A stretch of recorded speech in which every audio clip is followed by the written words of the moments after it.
News team प्रस्तुति। Bahujan Samaj party के अध्यक्ष मायावती ने आगामी लोकसभा चुनाव में किसी भी राजनीतिक दल के साथ गठबंधन करने की अटकलों को खारिज करते हुए शनिवार को कहा कि बसपा अपने दम पर अकेले चुनाव लड़ेगी। मायावती ने सोशल मीडिया पर जारी एक पोस्ट में कहा कि बसपा के संबंध में गठबंधन को लेकर गलतफहमी है और गलत जानकारियां फैलाई जा रही हैं। उन्होंने आम जनता से इस संबंध में सतर्क रहने की अपील करते हुए कहा कि पार्टी का अकेले चुनाव लड़ने का फैसला अटल है। उन्होंने कहा कि बहुजन समाज के हित में बसपा का अकेले चुनाव लड़ने का फैसला ही हमारे लिए फ़ायदेमंद है। मायावती ने कहा कि बसपा देश में लोकसभा का आम चुनाव अकेले अपने बलबूते पर पूरी तैयारी और दमदारी के साथ लड़ रही है। ऐसे में चुनावी गठबंधन या तीसरा मोर्चा आदि बनाने की अफवाह फैलाना ये घोर फर्जी एवं गलत खबर है। मीडिया को ऐसी शरारतपूर्ण खबरें देकर अपने विश्वसनीयता नहीं खोनी चाहिए। बसपा प्रमुख ने कहा कि खासकर उत्तर प्रदेश में बसपा के काफ़ी मजबूती के साथ अकेले चुनाव लड़ने के कारण विरोधी लोग काफ़ी बेचैन लगते हैं। इसलिए ये आए दिन किस्म किस्म की अफवाहें फैलाकर लोगों को गुमराह करने का प्रयास करते हैं और किंतु बहुजन समाज के हित में बसपा का अकेले चुनाव लड़ने का फैसला अटल है। इंद्रलोक दिल्ली की घटना पर महमूद मदनी ने गृह मंत्री अमित शाह से कहा कि इससे देश की छवि खराब होगी। दिल्ली के इंद्रलोक इलाके में नमाज पढ़ रहे लोगों को एक पुलिस अफसर द्वारा लात मारने के जमीयत उलमाए हिंद ने इस्लामोफोबिया बताते हुए केंद्रीय गृह मंत्री अमित शाह व उपराज्यपाल वी.के. सक्सेना को पत्र लिखकर आरोपी पुलिस अधिकारी को बर्खास्त करने की मांग की है। संगठन ने कहा है कि इस तरह की घटनाओं से वैश्विक स्तर पर छवि खराब होगी।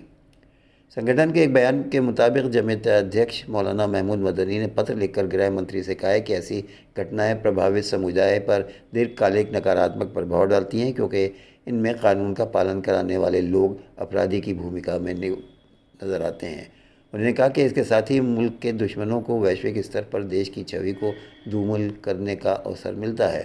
राज्यसभा के पूर्व सदस्य ने इंद्रलोक से हुई घटना को पुलिस अधिकारी की नफरत से भरी कार्रवाई बताया है और आरोप लगाया है कि पुलिस के इस रवैये से पता चलता है कि वो इस्लामी फोबिया की बीमारी से ग्रस्त है। उन्होंने कहा कि पुलिसकर्मियों को वैचारिक सुधार के साथ अपने काम के प्रति जिम्मेदार होने का प्रशिक्षण दिया जाना ज़रूरी है।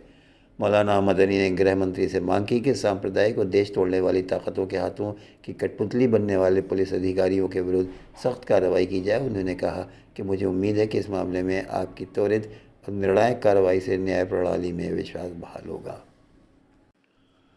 प्रधानमंत्री नरेंद्र मोदी ने असम में 17,500 करोड़ रुपए से अधिक की कई विकास परियोजनाओं का उद्घाटन और शिलान्यास किया। इस दौरान प्रधानमंत्री ने कहा कि आज मुझे असम के लोगों के लिए 17,500 करोड़ रुपए की परियोजनाओं का लोकार्पण और शिलान्यास करने का सौभाग्य मिला है। इनमें स्वास्थ्य, आवास और पेट्रोलियम से जुड़े प्रोजेक्ट्स हैं। इनसे असम में विकास की गति और भी तेज़ होगी। उन्होंने कहा कि यहाँ आने से पहले मुझे काजीरंगा नेशनल पार्क की विशालता, उसकी प्राकृतिक सुंदरता को करीब से देखने और जानने का अवसर भी मिला।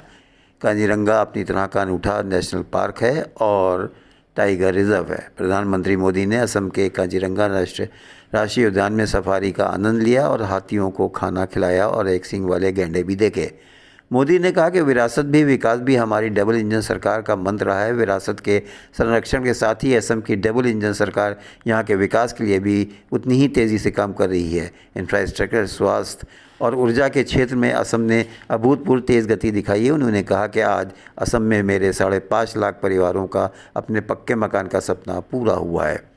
आप सोचिए, एक राज्य में 5.5 लाख अपनी पसंद के, अपनी मालिकी के पक्के घर में जा रहे हैं लोग। उन्होंने कहा कि मुझे खुशी है कि पीएम आवास योजना के तहत दिए गए ज़्यादातर घर महिलाओं के नाम रजिस्टर्ड किए गए हैं। अब घर की मालिकन मेरी माताएं और बहनें होंगी।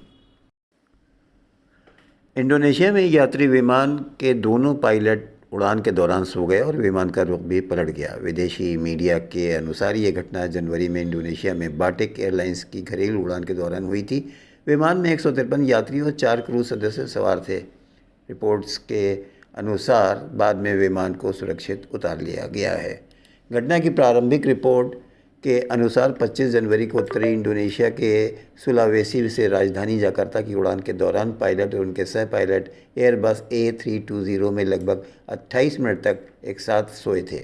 रिपोर्ट में कहा गया है कि एक पायलट ने उड़ान से पहले रात को आराम नहीं किया था। उड़ान भरने के करीब आधे घंटे बाद विमान के पायलट ने अपने सह पायलट से थोड़ी देर आराम करने की इजाज़त मांगी और सो गया। उसका साथी भी सो गया, लेकिन बाद में विमान का नियंत्रण अपने हाथ में ले लिया गया।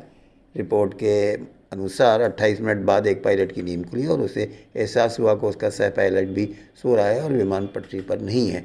रिपोर्ट में कहा गया है कि उसने तुरंत अपने साथी को जगाया और जकार्ता से कॉल का जवाब दिया और उड़ान पथ को सही किया गया।